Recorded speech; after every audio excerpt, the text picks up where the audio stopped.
Spoštovane gospe in gospodje, dragi prijatelji, spoštovani predsednik Slovenske demokratske stranke Janez Janša, spoštovani direktor Arhiva Republike Slovenije dr. Bojan Cvelfar. Vesela sem, da vas lahko ponovno pozdravim v prostorih Študijskega centra za narodno spravo in danes ob posebni priložnosti, ko pozdravljamo izid nove knjige dr. Milka Mikole, Kazenske ustanove in zaporniki v Sloveniji med leti 1945-1951 in pa ob priložnosti, ko mu lahko iz srca zaželimo vse najboljše še na mnoga leta in pa seveda še veliko takih in podobnih dosežkov, kot je ta knjiga, ki je danes prišla med nas.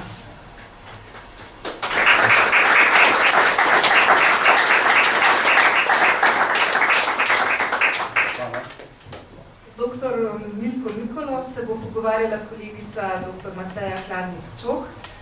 Meni pa preostane samo to, seveda, da dr. Mikoli zaželim, kot že rečeno, vse najboljše in pa da se mu iz srca zahvalim za vso njegovo neomajno podporo in vso strokovno pomoč Študijskemu centru za narodno spravo, katerega prvi direktor je bil leta 2008, od leta 2005 pa je vodil sektor za narodno spravo in popravo krivic na Ministrstvu za pravosodje Republike Slovenije. Predtem je dolga leta deloval kot arhivist in pravzaprav bi lahko rekli, da je pionir raziskovanja temne slovenske polpretekle zgodovine, da je utiral poti raziskovanju komunističnih zločinov in na tem področju seveda je prav gotovo znanstvenik par excellence, ki je dobil tudi eno najvišjih znanstvenih nagrad na Slovenskem, to je Zoisovo nagrado leta 2013. Bog vas živi, dr. Mikola.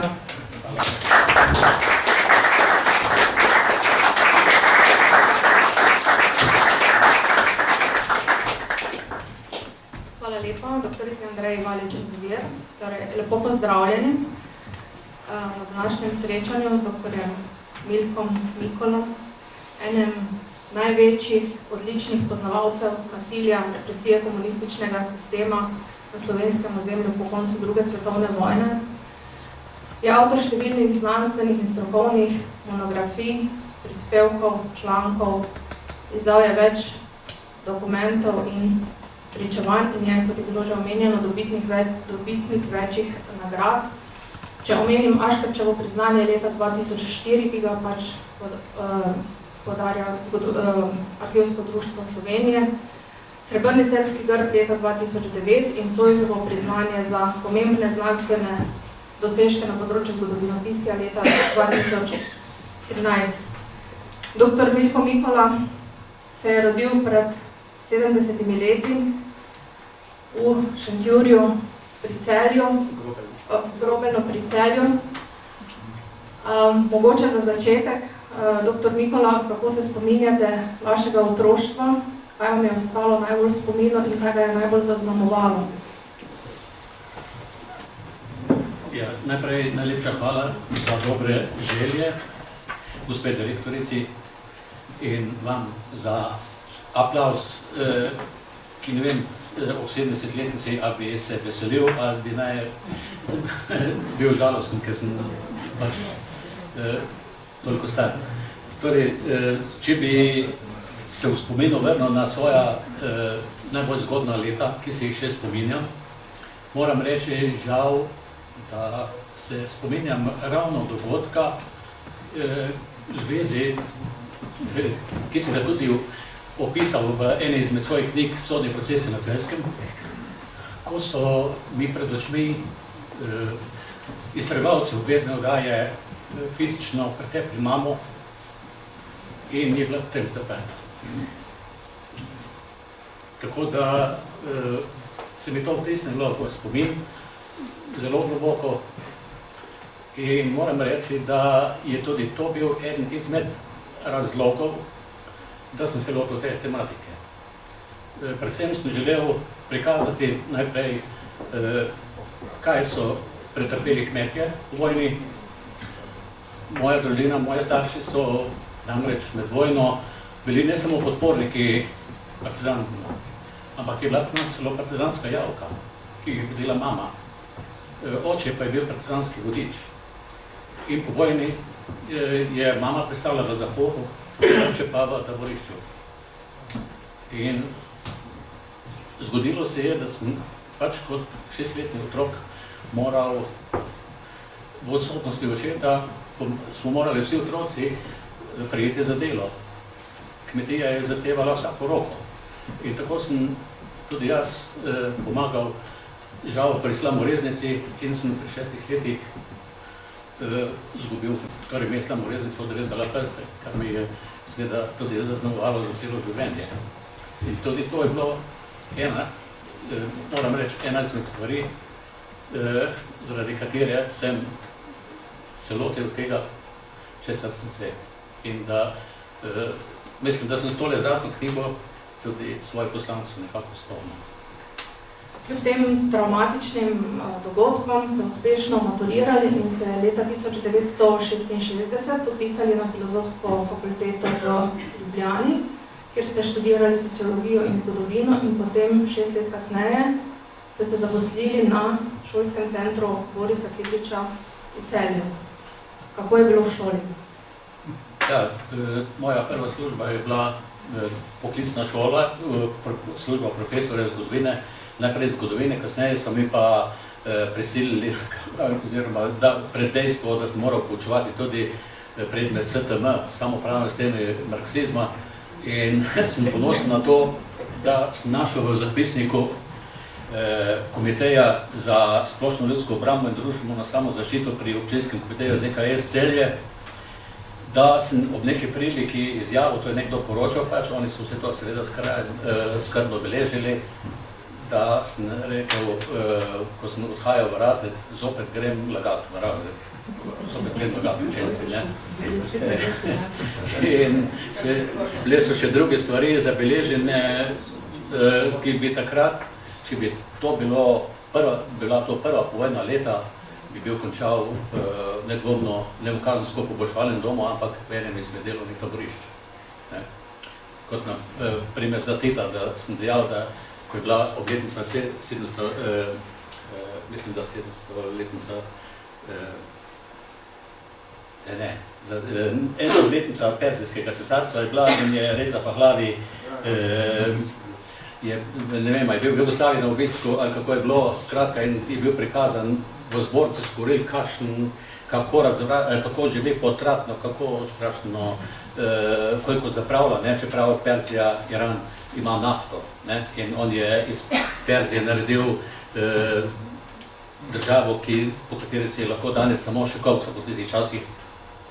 In da sem jaz rekel, kaj je pa on Reza Pahlavi proti Titu, pravi revež, kako Tito šele zapravlja, pa smo reveži. Torej, nisem doumel, kam sem pravzaprav prišel. Že to, da nisem vstopil v ZK, to je skoraj ravnatelja za dela kap. In poleg tega sem še začel mu nalagati, ko je pogovor stekel takole, da sem rekel, danes partizanstvo ni več mogoče ponoviti. Ja, zakaj ne? Sem rekel, pa kjer kmet bo pa danes dal partizanom jaz pa zatočišče, to, kar so delali po vojni z njimi. Tako da sem si točko za točko nabiral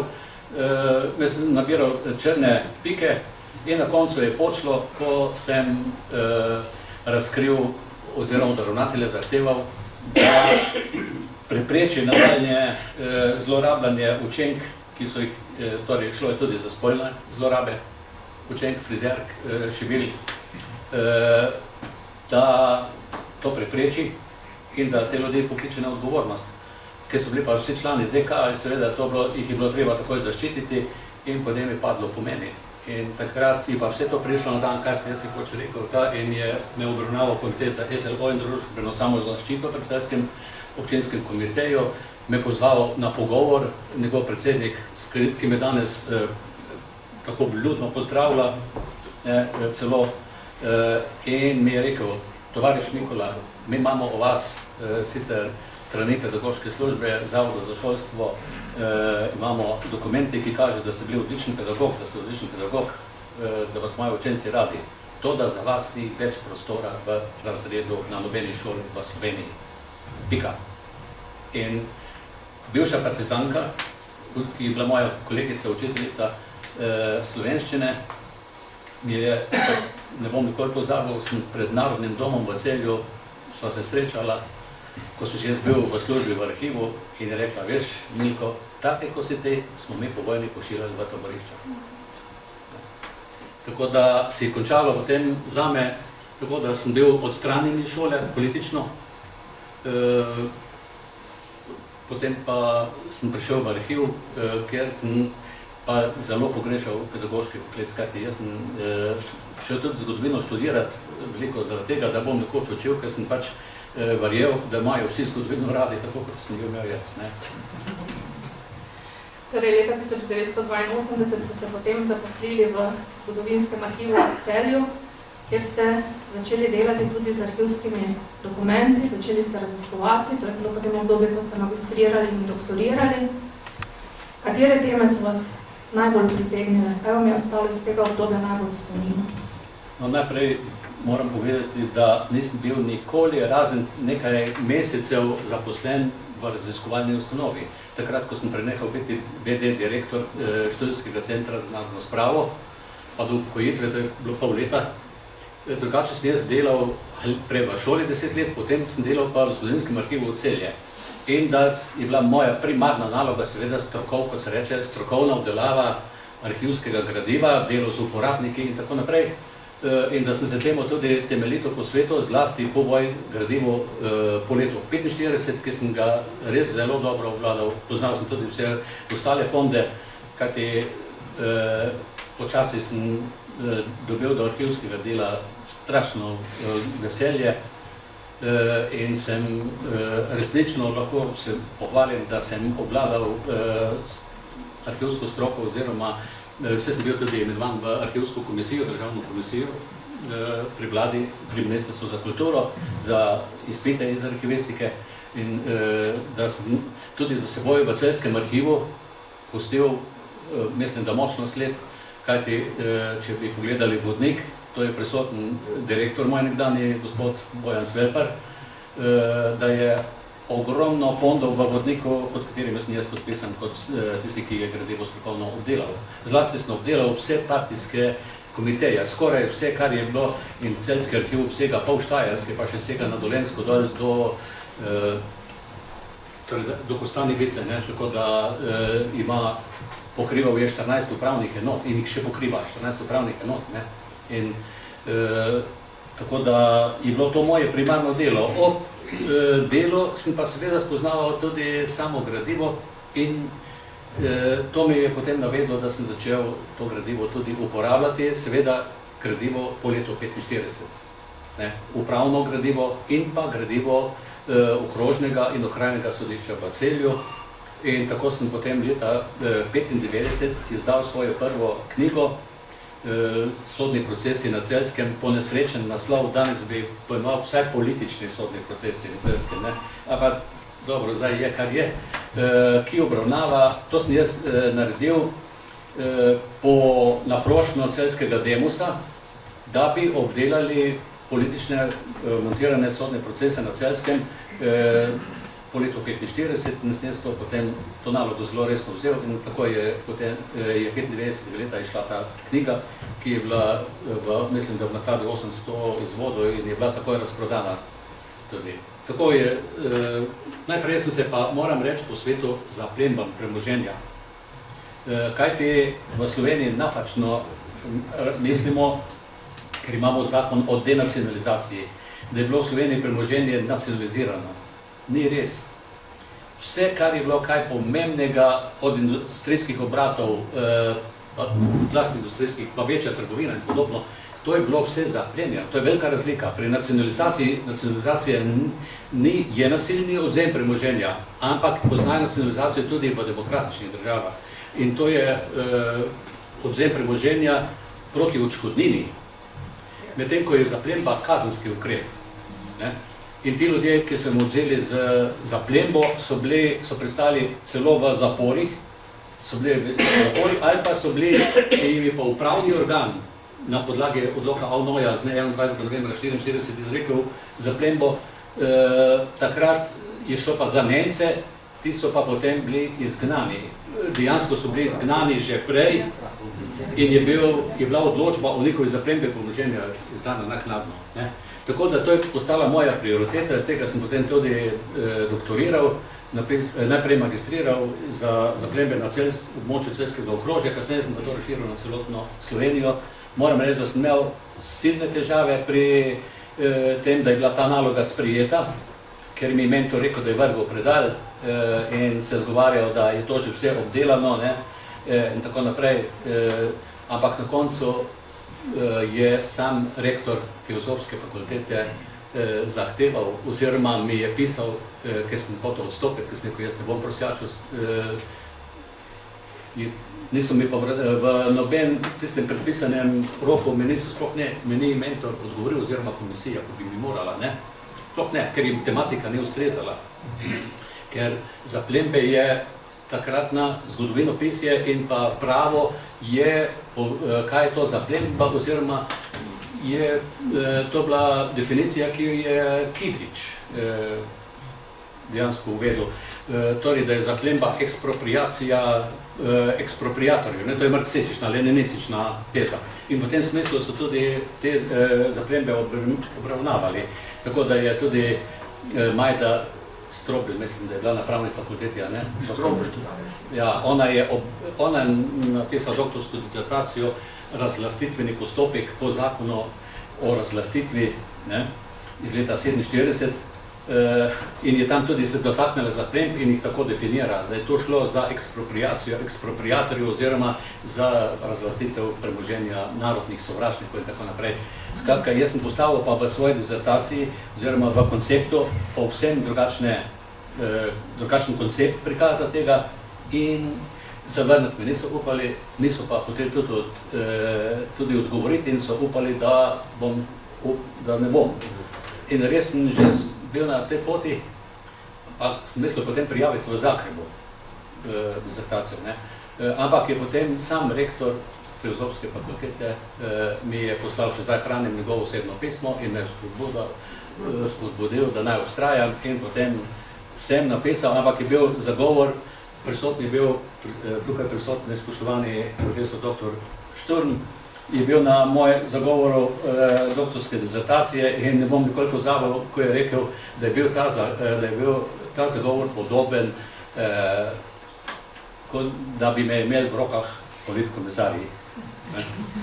Tako da nisem vedno imel lahke poti, ampak sem ponosen na to, da sem to zmogel. Svoje delo ste leta 2005 nadaljevali na Ministrstvu za pravosodje v sektorju za popravo krivic in narodno spravo. Takrat ste izdali tudi kar nekaj monografij oziroma dokumentov in pričevanj o različnih represivnih ukrepih, o koncentracijskih taboriščih in delovnih taboriščih. Leta 2008 pa ste postali direktor takrat ustanovljenega študijskega centra za narodno spravo. Kaj je v tem obdobju najbolj zaznamovalo vaše delo? V obdobju, ko sem prišel na študijski center. Ja, jaz sem takrat do leta 2000, že prej sem sodeloval z ustavnim sodiščem, no, kolikor ne bo izgledalo to zdaj preveč samohvala, samo, ne, ampak da je ustavno sodišče na podlagi moje knjige Sodni procesi na Celjskem, mislim, da je bil to prvi tak prikaz teh procesov, ker do takrat so samo procesi, dahavski procesi, božični procesi, proces potem nagodetov proces, in to se je izpostavljalo, ampak problem je v tem, da se je pa zapostavljalo procese proti malemu človeku in teh je bilo tisoče in tisoče. Malih ljudi, ki so bili obsojeni na visoke zaporne kazni, nekateri celo na smrt, in da se jim je zaplenilo premoženje. Ne? In, ker je Ustavno sodišče potem sprejemalo odločitve v zvezi z povojno kazensko zakonodajo, je uporabilo tudi tole mojo knjigo, za kar so se mi tudi posebej zahvalili. Sem bil seveda ponosen na to. In tako da sem potem na podlagi vsega tega, kar sem do takrat napisal pa izdal, bil potem povabljen, da bi prevzel sektor za popravo krivic na Ministrstvo za pravosodje, ki ga je ustanovil tedajni minister, tukaj prisotni dr. Lovro Šturm. In sem po dolgem oklevanju to sprejel, ker to je siln napor si voziti iz Celja bilo. In stvar ni imela, česar ni bilo, ne? To ni bilo, sam sem bil za vse praktično, ker sodelavca, ki sta mi bila dodeljena, sta bila še mlada, neizkušena na tem področju, tako da je to bila zahtevna naloga. In potem sem se tam, ker je bilo pa treba nekaj pokazati, da ta sektor dela, oziroma da ni bil ustanovljen zato, da bi mešal zrak, pa meglo po Ljubljani, sem se lotil jaz sam, imel sem pa že veliko pripravljenega, to je bilo pa tudi dobro, in sem izdal že leta 2007 prvi zbornik dokumentov in pričevanj o povojnih. Jaz sem takrat, ker nisem hotel zaostrovati stvari in imel povojne, danes bi to odkrito napisal komunističnih delovnih taboriščih v Sloveniji, kar bi bilo bolj pravilno. Mi je bilo kasneje žal, ker sem videl, da s tem, ko si do njih nekako skušaš biti fair, oziroma fair, da ne greš na ostrino, da pri tem nič pri njih ne pridobiš. In mislim, da je imela ta publikacija kar veliko odmev, to je bilo nekaj novega in takrat so časopisi, moram tudi reči, delo, to, da je obširno pisalo, še imam doma vse seveda to shranjeno, da je o tem obširno pisalo in to je bilo torej, ljudje so bili začudeni, pa mi, da smo imeli delo na taborišča, pa to je nemogoče v samoupravnem socialističnem sistemu, res takrat še ne bilo samoupravljanja, ne, 50. leta, 51. leta, potem so bila ta taborišča ukinjena in to je bil prvi korak. In potem sem še nadaljeval, ker sem tudi imel že precej zbranega, nadaljeval z objavljanjem dokumentov o koncentracijskih taboriščih, kar je bilo pa še seveda veliko bolj za javnost, celo za strokovno javnost, je bilo nekaj nezaslišanega to, kaj jaz govorim o koncentracijskih taboriščih in ampak so morali utihniti, ker sem citiral dokumente OZNE, ki govori 16. maja 1945, načelnik OZNE oziroma njegov namestnik za okrožje Celje, to je Marko Selin, je napisal lepo v poročilu Mačku, načelniku OZNE za Slovenijo, ustanovili smo, na Teharju smo ustanovili koncentracijsko taborišče. Potem imamo tudi za koncentracijsko taborišče Strnišče, pri Ptuju imamo dopise OZNE v glavi gor koncentracijsko taborišče Strnišče pri Ptuju. Skratka, OZNA je ta izraz uporabljala in tudi partija ga je uporabljala, tako da se ga nisem jaz zmislil in potem mi ni nihče tega kaj posebej očital, samo da seveda je to pri tistih, ki niso mogli tega preboleti, da je to prišlo na dan, da je to povzročilo kar nelagodje, najmanj. In ni pa, moram reči, da nisem pa doživel nobenih kakšnih napadov, ali pa kakšnih, da bi mi kdo pisal, kaj v pismih bralcev je nek primitivc napisal mi, da se naj jaz vprašam, zakaj so bili otroci, da bi se morali ti otroci, ki so bili v taborišču koncentracijskih, se naj vprašam, zakaj so bili tam. Ampak kar je bilo pa bolj žalostno, jaz sem mu odgovoril nazaj, da mu ne bom odgovarjal, ker je to izpod vsakega nevoja, da to je isto, kot da bi judovske otroke vprašal, da se vprašali, zakaj so se znašli v Auschwitzu ali pa v katerikoli taborišču. In sem potem tudi naredil dopis na odgovorno urednico Dela in je ona odgovorila nazaj, ja, to pa je zato, ker pišete stvari, ki ne držijo, ker sem napisal, da so bila koncentracijska taborišča v Sloveniji enako strašna kot najhujša nacistična koncentracijska taborišča, uničevalna.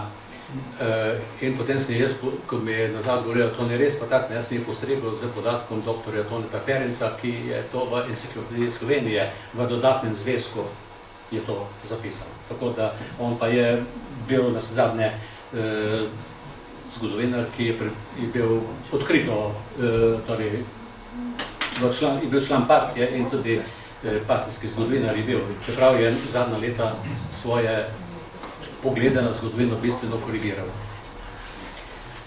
Tudi ko ste se upokojili, ste ostali raziskovalno aktivni, beremo lahko vaše znanstvene monografije Rdeče nasilje, revolucionarno nasilje na Štajerskem, Celje v plamenih revolucije in tudi zdaj zadnjo kazenske ustanove in zaporniki v Sloveniji.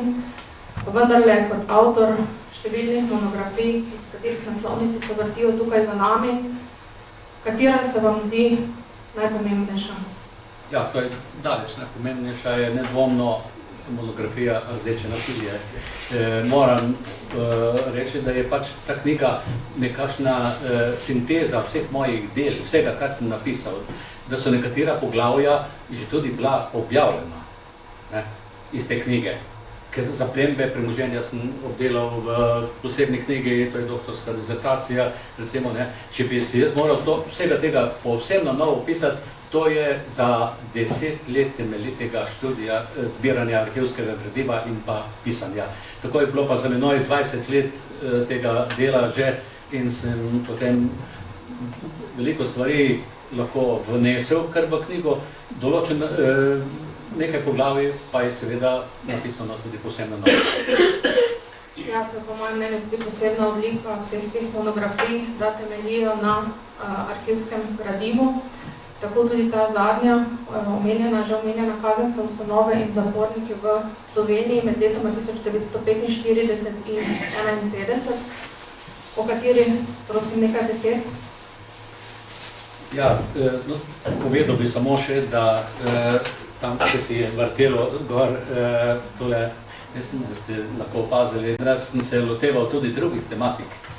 Tudi druga področja so me zanimala in me še zanimajo. Tako sem recimo napisal zgodovino celjske industrije, obsežno delo preko 300 strani, zelo temeljito delo tudi. Potem sem izdal knjigo Stara industrijska podjetja na Celjskem, pa logotipi industrijskih podjetij, celjskih industrijskih podjetij, pa zgodovino uprave in sodstva na območju uprave noter Šmarje pri Jelšah, pa še bi se kaj našlo. Ampak glavno je pa seveda moje delo na tem področju in to je zdaj zadnja knjiga in tudi dobesedno zadnja. Kajti potem izpod mojega peresa na knjige nobene več ne bo, ker enostavno iz zdravstvenih razlogov ne zmorem in tudi jaz pišem izključno na arhivskem gradivu, to zahteva, da hodiš v Ljubljano, v arhiv Republike Slovenije. To pa je tako naporno iz Celja se voziti in to, da enostavno več ne zmorem, pa mislim, da sem tudi svojo nalogo opravil, da sem vse tematike, ki sem jih nameraval, sem jih obdelal. Nazadnje sem se lotil te tematike, ki je nedvomno zelo aktualna, kajti ravno to, zapori oziroma te ustanove in pa zaporniki so eden izmed pokazateljev, število zapornikov mislim, to je eden izmed pokazateljev, kako demokratična oziroma nedemokratična je neka družba.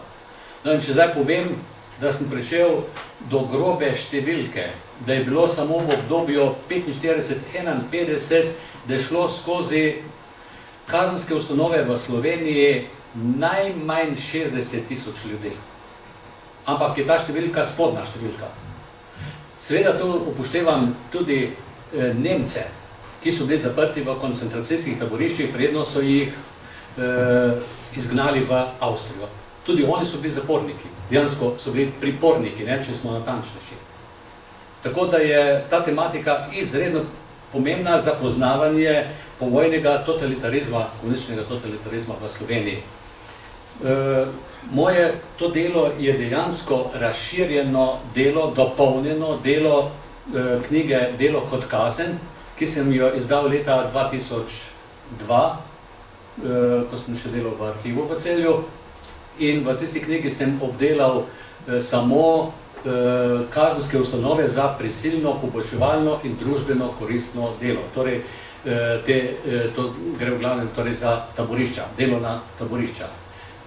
No, naj mimogrede povem, da ravno v zvezi s tisto knjižico, da drugače nisem doživel nikoli kakšnih napadov verbalnih ali česa podobnega, zelo praktično skoraj ne. Da sem pa, ko je šla ta knjiga leta 2002, je Celjski arhiv se ravno tega leta vselil v nove prostore in je naredil ob tej priložnosti seveda eno slovesnost pripravil, kateri so se udeležili tudi gostje iz vseh arhivov, arhivisti. In ko jaz sem bil v družbi z arhivisti iz Arhiva Republike Slovenije tam in ko so se ga dobro nacedili, je en mlad fant, arhivist, ki je še sedaj tam zaposlen, je mi dejal, vprašal me je, ali ste vi napisali to knjigo Delo kot kazen? Sem rekel, ja. Je rekel, poslušajte, take kot ste vi, bi bilo treba danes za tak ustanoviti delovna taborišča in vas tja poslati. To je bil pa, mislim, zame najhujši udarec, ker je to šlo, ker mi je to rekel mlad človek. Torej si mislil, zgodovinar in tako mlad, pa tak pogled na svet. Zato, ker sem odkril, da so bila koncentracijska pa delovna taborišča, oziroma da so obstajala delovna taborišča in da so ljudje v njih trpeli. Torej je treba ustanoviti znova taborišče in še mene tja poslati. No, to je za intermezzo, da ni bilo vedno prijetno biti avtor teh knjig oziroma del. In zdaj, v zvezi s to knjigo naj povem, da je, ko sem rekel, da je dejansko dopolnjena knjiga Delo kot kazen. Takrat v tisti knjigi nisem obdelal ostalih kazenskih ustanov in tudi o zapornikih nisem pisal. Ampak samo o taboriščih, bili so pa objavljeni taboriščni redi, torej dnevni, to so glede režima v taborišču. O tem sem pisal, ne pa, drugače se pa zapornikom nisem posvečal tam v tisti knjižci. In to sem zdaj nadoknadil in sem še vključil v knjigo to poglavje, tako da so prikazani v knjigi, so prikazana vsa koncentracijska taborišča, ki so bila v bistvu, so koncentracijska taborišča bile kazenske ustanove, to najstrašnejše kazenske ustanove. Potem delovna taborišča, se pravi taborišča za prisilno, poboljševalno in družbeno koristno delo, potem zapori, predvsem so to okrožni, okrajni zapori, pa kasneje še oblastni zapori, ko so bile 49 leta ustanovljene kot nove upravne enote oblasti. In pa seveda o zapornikih. Velik poudarek je v knjigi na položaju zapornikov v kazenskih ustanovah in pa na število. No, kot sem rekel, da te številke so zastrašujoče. So v posameznih letih v kazensko-poboljševalne domove, ki so se do leta 1948 imenovali kazensko-poboljševalni zavodi, pa v okrožni in okrajne zapore so sprejeli skupaj tudi preko 5000 ljudi so sprejeli. Torej, to je šlo za strahotno kaznovalno politiko. In tako da na koncu pa sem še knjigi dodal zraven faksimile nekaterih dokumentov, da bo bralec iz prve roke lahko spoznal položaj zapornikov. Najprej je celo notri objavljen seznam vseh obsojencev, ki so bili obsojeni na smrtno kazen in tudi, da je bila smrtna kazen nad njimi izvedena. Teh je preko 200 do leta 1951, seveda. Samo leta 1948 so izvedli 51 smrtnih kazni, so izvršili 51 smrtnih kazni nad zaporniki. Poleg tega, če to štejemo, koliko jih je umrlo zaradi bolezni, bomo videli to še zraven, in pa na begu, na zaporniki, ki so bežali, so lahko brez odgovornosti streljali. Če se niso na poziv stoji, ustavili, so lahko na nje streljali in so tudi ogromno pobili. Tudi to boste našli podatke v knjigi.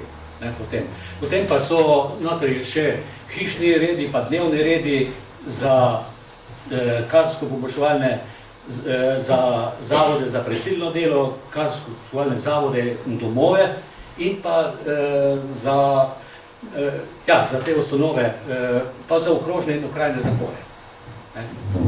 So objavljeni faksimili vseh teh, zelo zanimivi, pa tudi in pa seveda statistika, ki pa za bralca lahko zelo zanimiva, koliko so jih letno poslali, koliko jih je bilo v posameznih kazensko-poboljševalnih domovih, koliko jih je bilo ostalo na koncu leta, koliko jih je bilo na začetku leta in koliko so jih sprejeli na novo. Najbolj zanimivo je seveda, koliko so jih sprejeli na novo, ker tisto, koliko jih ostalo na koncu leta, ne pove nič. Ampak tisto, koliko so jih, in kot sem rekel, koliko so jih sprejeli, da so jih, mislim, da je višjih doseglo v letih 48-49, ko so jih preko 5000 letno zaprli. Torej sem odzel prostost. Hvala lepa. Mogoče vprašanje? Ja, jaz bi še dolj povedal, zdaj nisem bolj konkretiziral bi še, da so, zakaj, kako je lahko sploh to bilo, da je toliko ljudi bilo poslanih v kazensko-poboljševalne v te ustanove. Namreč niso samo sodišča bila tista, ki so obsojala na zaporno kazen, ampak tu je treba šteti tudi še tiste preiskovance. Danes bi jim rekli, ki so v zaporu, preiskovalnem zaporu, ki čakajo na sodbo, ali bojo prišli na proces, ali bojo procesuirani, ali bojo izpuščeni. Ampak ogromno vlogo so imeli pri pošiljanju vzemu prostosti ljudem, so imeli upravni organi v tem času. Namreč pošastno, to je organi, bili so ustanovljeni celo posebni organi, recimo zelo glasna komisija za prekrške je pošiljala, ki so bile ustanovljene pri vseh okrajnih, pri izvršilnih odborih, okrajnih, mestnih in mestnih ljudskih odborih, so pošiljali ljudi na družbeno koristno delo. In to v tisočih, samo prvo leto, leta 1948, ker to je tudi nekaj poudaril, kar delamo mi napako. To sem že enkrat tukaj povedal. Mi se spominjamo ljudi, ki so bili poslani na Goli otok. Pravilno. Tisto, kar so z njimi počeli, je bilo nečloveško, za vsako civilizacijo nedostojno in tako naprej. Pozabljamo, da so bili, pa to večinoma vse na začetku, da so bili to najbolj zagrezeni stalinisti. Povsem pa izpustimo to, da je bilo pa leta 1949 na isti dan, ko so prve zapornike, oziroma prve te, ki so bili obsojeni na Goli otok, da so pa na isti dan v stranišče pri Ptuju, delovno taborišče za družbeno koristno delo, da so pa potem še druga ta taborišča, ki so bila v Sloveniji, vemo tudi za ženske, so bila ustanovljena, Ferdrenk, pa potem Škofja Loka in nazadnje Reichenburg, da so pošiljali, da so leta 1948 poslali takrat v taborišča za družbeno koristno delo 1900 ljudi. Samo tega leta so poslali, torej te komisije pri okrajnih ljudskih odborih, za komisije za prekrške. Torej, mi pozabljamo na te ljudi, ki so se mogoče celo uprli komunizmu in dajemo prednost tistim, kjer so šli na Goli otok, seveda je bilo to nekaj strašnega, ampak tudi v teh taboriščih so ljudje umirali. Jaz sem v svoji knjigi delal kot kazen, pa tudi tu notri so primeri, ko so ljudje zaradi nesreč pri delu, pa zaradi stradanosti, izčrpanosti in podobno, ko so umirali tudi v tem taborišču. Niso tako grdo z njimi ravnali, kot so z tistimi na Golem otoku, ampak kljub temu. Tako, zdaj, če ta taborišča so obstajala v Sloveniji do leta 1951 nova kazenska zakonodaja, ki je bila sprejeta takrat, nov kazenski zakonik, nepopoln, popoln je bil sprejet leta 1948, je vse te kazni odpravila. Odpravila je kazen odvzema prostosti s prisilnim delom, ni se smela več izrekati kazen poboljševalnega dela, in pa ni se smela več izrekati ukrep družbeno koristnega dela. So pa lahko še naprej upravni organi po 51. letu izrekli prisilni upravni ukrep, da so nekoga odstranili iz njegove sredine, ker da kvarno vpliva na okolico, in če javni tožilec ni ugotovil, torej ni imel dovolj dokazov, da bi lahko on proti njemu vložil obtožnico, je to prepustil posebnemu senatu,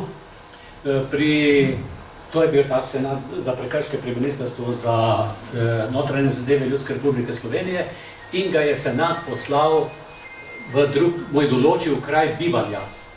To pa je pomenilo kraj Merner za moške. To je bil Goli otok. Ženske so pa pošiljali na Grko. Tako da je tega leta 51 leta so bili to odpravljeni in so ostale kot kazenske ustanove v Sloveniji samo še kazensko-poboljševalni domovi. Ti so bili najprej 4 samo. Mariboru je bil največji za moške, to je iz bivše kaznilnice, stare jugoslovanske kaznilnice. Potem je bil tak dom v Ljubljani, pa je bil tak dom v Novem mestu in za ženske v Begni, na Gorenjskem. Ni ga pa bilo v Celju. V Celju je to funkcijo upravljal okrožni zapor. Celje je imelo okrožni zapor, pa Maribor. Samo ta dva okrožna zapora sta bila v Sloveniji. To sta bila še okrožna zapora, kasneje so bili, če smo že pri kazensko-poboljševalnih domovih, so bili še pa ustanovljeni kazensko-poboljševalni dom Ik pri Ljubljani in je bil kazensko-poboljševalni dom 54 leta v Ljubljani ukinjen in predstavljen na Ik pri Ljubljani in pa v Škofji Loki. Tam je bila tovarna Motor, kjer so kaznjenci delali izresno, zato je bil ustanovljen kazensko-poboljševalni dom v Škofji Loki, da so ti kaznjenci tam delali v tem podjetju. Iz Begn na Gorenskem so junija leta 1948 predstavili za ženske kazensko-poboljševalni dom v Reichenburg, današnjo Brestanico. To poznate, tam je bilo prej to znano nemško taborišče za ljudi, ki so jih nameravali izgnati iz Slovenije. Samo da je bilo do nekaj let nazaj, so se muzealci upirali, da bi tam vključili v to stalno razstavo tudi eksponate, ki kažejo o usodi teh ljudi, ki so jo doživljali, teh zapornic, ki so jo doživljali te v Brestanici oziroma Reichenburgu. No, naj še mimo grede povem, da tu so tudi opisane nekaj usod, kako so ravnali z zaporniki. To je dokumenti zelo nazorno govorijo. Potem še bolj pa njihova pričevanja, ki so večinoma ohranjena danes v zelo pomembnem fondu. Mislim, da je to prava zakladnica za zgodovinarja. To je fond, ki nastaja pri delu Komisije za izvajanje zakona o popravi krivic. Tam so ta pričevanja teh nekdanjih zapornikov. No in jaz sem naletel na dve taki pričevanji, ko so v kazensko-poboljševalnem domu Reichenburg, mislim, da leta 1947 je bilo, letnica ne toliko pomembna, ko so neko zapornico bila iz Žalca, ko bi morala biti izpuščena, je bila popolnoma po nedolžnem obtožena, da je posedovala orožje. Skupaj z bratom sta bila zaprta, on je v Beogradu bil in kot mi je pripovedoval, je gradil zapor v Beogradu in par dni predno bi morala biti izpuščena, so jo ubili v zaporu. Kot mu je ena izmed Sotarping povedala temu bratu,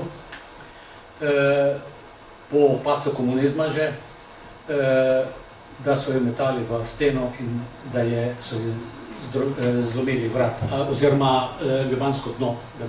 V Mrliškem listu ni ničesar napisano, vzrok smrti, so jo na hitro pokopali, je pa svojim staršem, mami je pisala par dni prej pismo, da se veseli snidenja, da je zdrava in se ni nikoli vrnila. Drug tak primer, če smo omeniti krutosti, se je zgodil bivšemu partizanu. Iz Sevnice je bil doma, je tudi ta dokument objavljen, ki je pa bil trgovec in je bil celo član okrajnega odbora OF za Planino in Sevnico. In potem so ga v vojni iz neznanega razloga, verjetno, da je kaj kritično govoril o komunizmu, ga je OZNA aretirala in so ga zasliševali v zaporu, okrajnem zaporu v Brežicah. Naj povem, da je bilo po vojni v Sloveniji 27 okrajnih zaporov, vsak okraj je imel svoj zapor, vsako okrajno sodišče dejansko. Potem, ko se je število sodišč zmanjšalo, so pa kljub temu ostali ti zapori še v teh okrajih in da je žena bila obveščena, da naj pride poltruplo in ko je prišla, je tako je napisala, tudi ta dokument objavljen, da mu je glava vesela po strani, kar pomeni, da so imeli ti pri pretekanju in da je bil brez, mislim, da je bil brez zob tudi. So zgodbe, ki bi jih lahko, takih zgodb je bilo verjetno stotine in stotine. Ne ravno, da so jih ubili, ampak pretepali. Jaz sem se sam osebno pogovarjal s človekom, ki mu je samo zato, ker mu je v tovarni keramičnih izdelkov v Ljubojah je bil nadzorni nad pečmi in ker mu je padel po tleh termometer za merjenje temperature v peči, je bil obtožen sabotaže in da je celjska udba zasliševala, so mu zbili vse zobe. Tako so ga pretepali, da bi priznal, da je izvedel sabotažo. Tako da skušal sem vnesti tudi nekaj takih primerov, ki kažejo na položaj ljudi, ki so se znašli v krempljih kazenske politike po vojni. Hvala lepa. Mogoče kakšno vprašanje ali komentar na kratko, prosim?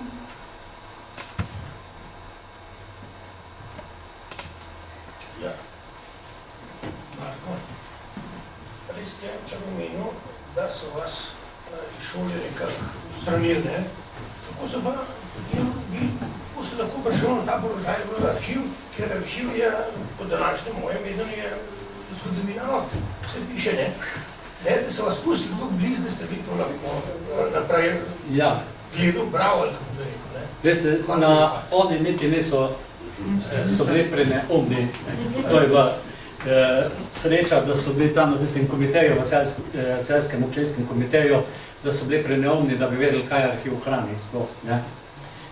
Da hrani torej gradivo o zaplembah, pa kaj, to ni bilo nevarno za njih. Oni tega niso nikoli prikrivali, tako kot so poboje prikrivali. Zaplembe so bile za njih nekaj, za kar bi jim naj bilo, pa nacionalizacija, pa agrarna reforma, ukrepi, za katere bi jim naj bilo ljudstvo hvaležno. Celo, in če si ti pisal o tem, seveda v skladu z merili, kot jih je postavljala oblast, partijska. Potem to so lahko, kdorkoli lahko uporabljal to gradivo, tako da niso oni niti, to se je domelo, če greš v arhiv, ga bojo vrgli mi tisti star papir, ta noter zaprašen in bo ta noter gnil, ne nihče pričakoval, ker do takrat ni v celjski arhiv, pa tudi drugi arhivi, do 90-ih let praktično niso kaj novejše segali na področje novejše zgodovine, da bi izdali kakšne dokumente, absolutno ne. Torej, edini arhiv, ki je veliko izdal, je bil Arhiv Republike Slovenije, ampak to je šlo za staro gradivo graščin, ki so imeli pa pomembno upravno in sodno funkcijo še do leta 1848. Medtem ko to gradivo povojno, da nihče ni izdajal, nihče tudi nič ni pisal, če pa kjer zgodovinar kaj pisal, je bilo to napisano v stilu tiste sintagme, napredno delavsko gibanje, gor partija, dol, tako da niso niti pomislili na to, da bi meni kaj kanilo, kdaj si kaj takega, da bi se upal začeti. Res pa je, da je šel takrat komunizem v koncu. In da, ko sem jaz začel izdajati prvo knjigo, ko sem izdal, si je pisalo leto 95, če bi jaz to knjigo hotel izdati leta 97, ko je šla 57. številka Nove revije, bi ne bili samo knjigo zaplenili, ampak bi bili tudi mene dali v eno izmed teh kazenskih ustanov. Ne? Tako da ne morem se nič hvaliti, da sem bil pogumen, da sem si, res pa je, da sem to skrival. Jaz sem že začel raziskovati to dokumentacijo, pregledovati, pa si izpisovati, pa te stvari leta 94, 95, ne, 84, 85, ne. In da mi pa na kraj pameti ni padlo, da bi jaz to objavil in tudi jaz po resnici povedal, no, nisem takrat niti v sanjah verjel, da je možno, da se bo zrušila Sovjetska zveza 89 leta, da se bo zrušil komunizem. Jaz sem bil tam tih, v tisti sobi, nad menoj je imela roko gor sekretarka partije in se je celo preselila po nalogu partije v mojo pisarno.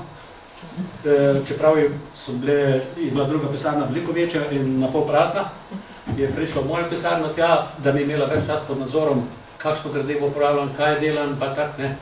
In meni tudi ni prišlo na jaz sem bil tako ustrahovan, tak strah so me v kosti pognali, da jaz sem si sicer izpisoval, pa gradivo evidentiral, bi rekel, kje je kaj, pa kaj je zanimivo, ne.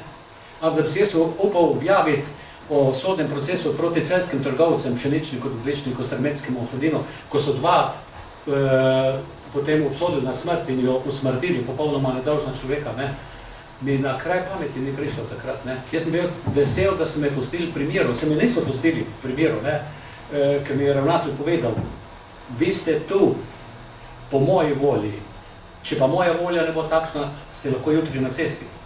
Ne, tako da to ni bilo šale. Ne. Torej, pogum je bil vsekakor potreben, zato mi dovolite, da se na koncu zahvalim dr. Milku Mikoli za pogum, za vztrajnost, s katero se je lotil tega raziskovalnega dela, raziskovanja zamolčanih, manj raziskanih dogodkov, vsebin iz naše polpretekle zgodovine. Vsekakor lahko rečemo, da je s svojim delom veliko prispeval k razvoju tako zgodovinopisja kot arhivistike. Zato še enkrat hvala vam, dr. Milko Mikola, in vse dobro.